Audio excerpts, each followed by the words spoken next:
Хей, привет! Я попросила аудиторию прислать мне свои рисунки для перерисовки и получила свыше 1000 разных работ. Такого количества предложки я точно не ожидала никак, и это было очень приятно. Присылали и рисунки на бумаге в клеточку, и рисунки котиков, и всякие экзотические, специфические картинки, ага. И также было много профессиональных иллюстраций, которые прям, шик-шик, блеск и красота, высший уровень. В итоге я постаралась отобрать 4 работы, которые перерисую в своем стиле. Скажем так, сделаю фан-арт.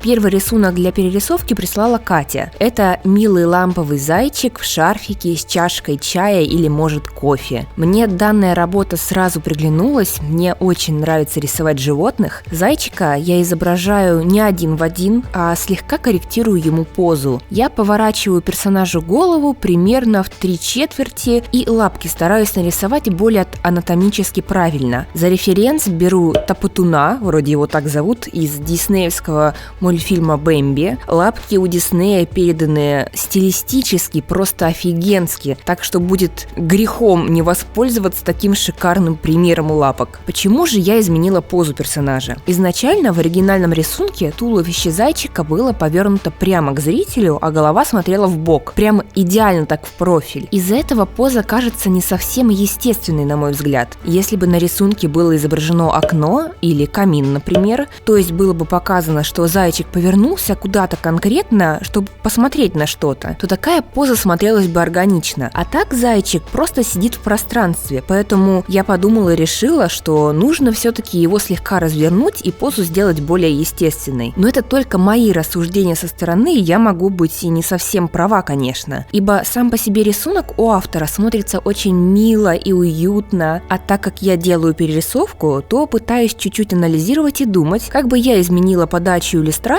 но при этом оставив первоначальную идею и концепт. В итоге настроение у картинки очень сильно поменялось. У автора зайчика домашний такой, он нежный, уютный, а у меня наоборот от рисунка веет легким холодом, и видно, что персонажу не очень уютно осенью, и он хочет согреться горячим напитком. Второй рисунок для перерисовки прислала Элина. На нем изображена разволосая колдунья с книгой. Колдунья. Странно звучит. Наверное, стоило сказать, что это чародейка или ведьма. Вот так, наверное, более правильно. В данном рисунке я уже не меняю позу главной героини, а просто перерисовываю ее в своем стиле. Единственное, что я изменяю в процессе, это расположение ее груди. Автор оригинального рисунка нарисовал эти два шарика очень близко друг к другу. А мне нравится, когда они чуть-чуть отдалены и есть пространство.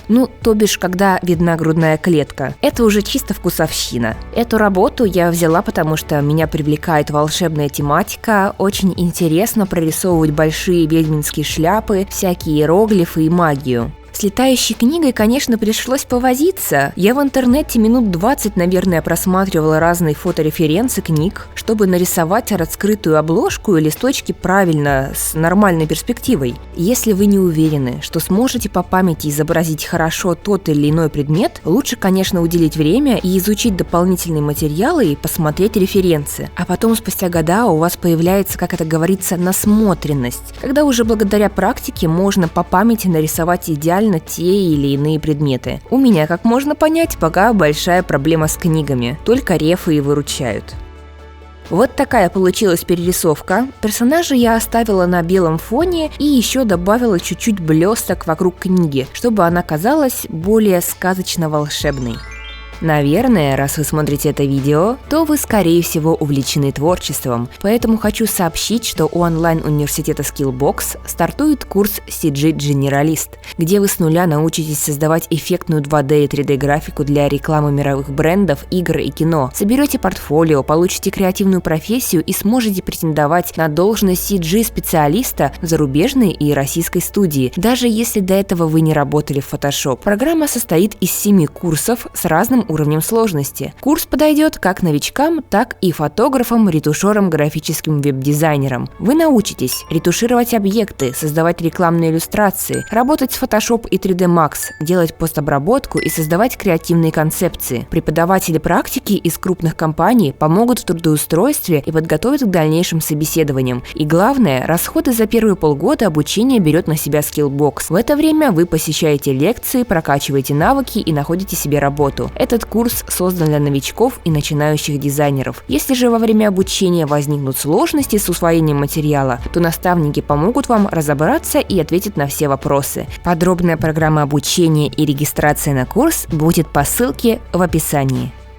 Следующий рисунок прислала Мелисса, и она пишет, что это не совсем примечательная работа. Ну что ж, звучит как вызов. Я собираюсь обрезать композиционно эту работу и нарисовать только портрет. Уделю внимание деталям и более подробно прорисую мелкие нюансы. У оригинальной работы у девочки открыт всего один глаз, а второй прикрыт челкой. И мне кажется, что это неспроста. Я в далеком своем прошлом, когда не умела рисовать симметрично глаза и была не уверена в своих силах, пользовалась точно таким же приемом. Просто закрываешь персонажу половину лица челкой и нормально, и все окей. В первоначальном эскизе я нарисовала два варианта развития событий с челкой и когда глаз слегка выглядывает сквозь волосы. И остановилась на первом варианте, чтобы все-таки моя перерисовка соответствовала оригиналу. Так что рисую как можно больше пышных волос. И вообще рисовать один глаз – это еще то профессиональное искусство. Ведь часто можно накосячить с размерами и пропорциями так, что милая девочка превращается тупо в циклопа. И такое, кстати, возможно, да.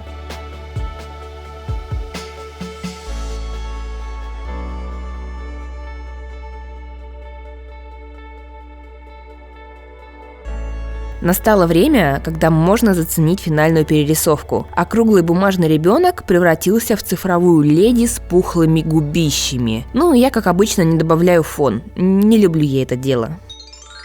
Последний рисунок – это портрет парнишки, который явно умеет делать креативный радужно-воздушный макияж. Ну а если серьезно, то работа реально интересная. Меня зацепил усталый, полупрозрачный взгляд и облака на лице. Это же облака вроде были, верно? Будем надеяться, что я правильно поняла посыл оригинального арта. У меня не очень получаются парни, да и фон я рисовать особо не люблю. Поэтому что я делаю? Правильно, я рисую парня и все-таки решаюсь ради эксперимента добавить серый однотонный фон к этой иллюстрации, чтобы было хоть какое-то разнообразие в этом видосе. И под облаками, и под персонажем я прорисовываю дополнительный белый контур-обводку. Из-за этого рисунок слегка становится похожим на стикер. Обычно всегда, когда художники рисуют стикеры в мессенджере, то делают белый контур под рисунком. Вот тут у меня точно так же получается эта тема, поэтому отдаленно возникают подобные ассоциации со стикерами.